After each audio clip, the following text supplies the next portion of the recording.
తెలుగుదేశం పార్టీలో జరుగుతున్న పరిణామాల పట్ల చంద్రబాబు కాస్త అసహనంగా ఉన్నట్లు తెలుస్తోంది. ముఖ్యంగా టీడీపీ నాయకులు క్రమశిక్షణ తప్పి ప్రవర్తించడం కార్యకర్తలను కూడా అసహనానికి గురి చేస్తుంది.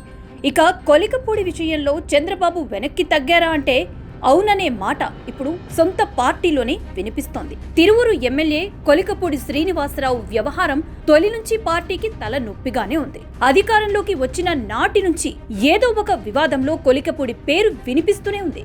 తనకు ఏమాత్రం పరిచయం లేని నియోజకవర్గం నుంచి గెలిచిన కొలికపూడి తొలి రోజు నుంచే పెత్తనం చలాయిస్తున్నారనేది స్థానిక నేతల మాట. గ్రూప్ రాజకీయాలకి తెరలేపిన కొలికపూడి ఇసుక రేషన్ మాఫియాతో చేతులు కలిపి భారీ ఎత్తున అవినీతికి పాల్పడుతున్నారని తొలి నుంచి ఆరోపిస్తున్నారు. ఈ విషయంపై నిలదీసిన స్థానిక టీడీపీ నేతలకు గ్రూపులు అంటగడుతున్నారు. ఏమైనా అంటే కులం ప్రస్తావన చేస్తూ తన పబ్బం గడుపుకుంటున్నారు. తాను మాత్రమే తిరువూరులో అభివృద్ధి చేశారని, అంతకుముందు అసలు తిరువూరు అంటే ఎవరికీ తెలియదని గొప్పలు కూడా చెప్పుకున్నారు. అమరావతి ఉద్యమం అంటూ వైసీపీ నుంచి టీడీపీలోకి వచ్చిన కొలికపూడి 3 రాజధానుల నిర్ణయానికి వ్యతిరేకంగా ఉద్యమాలు చేశారు. టీవీ డిబేట్లలో పదే కనిపించిన కొలికపూడి టీడీపీ అధినేత చంద్రబాబు దృష్టిని ఆకర్షించారు. అమరావతి కోసమంటూ హైదరాబాద్ నుంచి విజయవాడ వరకు పాదయాత్ర చేశారు. దీంతో కొలికపూడిని నమ్మేసిన చంద్రబాబు తిరువూరు నియోజకవర్గం టికెట్ ఇచ్చారు.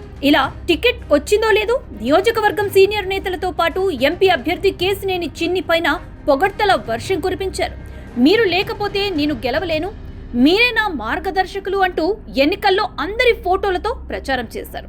అటు పార్టీ నేతలు కూడా టీడీపీ గెలుపు కోసం అహర్నిశలు కష్టపడ్డారు. గెలిచిన తర్వాత కొలికపూడి తీరు మారిపోయింది. తన వల్లే తిరువూరులో టీడీపీ జెండా ఎగిరిందని గొప్పలు చెప్పుకున్నారు. నియోజకవర్గంలో తాను చెప్పిన వారికే పదవులు ఇవ్వాలని అధిష్టానానికి హుకుం జారీ చేశారు. ఇక తన అరాచకాలు ప్రశ్నించిన వారిని పార్టీ నుంచి సస్పెండ్ చేయాల్సిందే అంటూ పట్టుబట్టిన కొలికపూడి వారిపై చర్యలు తీసుకోకపోతే ఎమ్మెల్యే పదవికి రాజీనామా చేస్తామంటూ బెదిరించారు కూడా.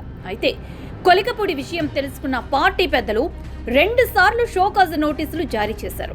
2 సార్లు పార్టీ క్రమశిక్షణ సంఘం ముందు హాజరైన కొలికపూడి ఇక నుంచి బుద్ధిగా వ్యవహరిస్తానని హామీ ఇచ్చారు. అయితే కొలికపూడి తీరులో ఎలాంటి మార్పు రాలేదు. మళ్లీ అదే బుద్ధి చూపించారు. ఈసారి ఎంపీ కేశినేని చిన్నిపైనే అవినీతి ఆరోపణలు చేశారు. దీంతో ఈ వ్యవహారం పెద్ద దుమారం రేపింది. స్వయంగా రంగంలోకి దిగిన పార్టీ అధినేత చంద్రబాబు 2 నేతలతో తానే స్వయంగా మాట్లాడతా అన్నారు. కానీ చంద్రబాబు మాత్రం మళ్లీ అదే క్రమశిక్షణ సంఘానికి కొలికపూడి బాధ్యతను అప్పగించారు. కొలికపూడికి 3వ క్రమశిక్షణ సంఘం నోటీసులు పంపింది. అయితే ఇక్కడే పార్టీలో ఒక చర్చ నడుస్తోంది. కొలికపూడిపై చర్యలు తీసుకునేందుకు చంద్రబాబు వెనుకడుగు వేస్తున్నారనే మాట బాగా వినిపిస్తోంది. తన సామాజిక వర్గానికి చెందిన ఎంపీని కాపాడుకునేందుకు ఓ ఎస్సీ పైన చర్యలు తీసుకున్నారనే ఆరోపణలు వస్తాయని చంద్రబాబు ఆలోచిస్తున్నట్టు తెలుస్తోంది. అందుకే ఈ వ్యవహారాన్ని చంద్రబాబు లైట్ తీసుకున్నారని మాట వినిపిస్తోంది. ఈ విషయంలో ఏం చెయ్యాలో తెలియక చంద్రబాబు సైలెంట్ గా ఉన్నారని, అందుకే క్రమశిక్షణ సంఘం ద్వారా మీకిదే లాస్ట్ వార్నింగ్ అనే మాట చెప్పి బయటికి పంపిస్తారనే మాట ఇప్పుడు పొలిటికల్ సర్కిల్లో వినిపిస్తోంది. ఇదే జరిగితే మరి కొలికపూడి మరింత రెచ్చిపోయే ప్రమాదం ఉందంటున్నారు పార్టీ సీనియర్ నేతలు.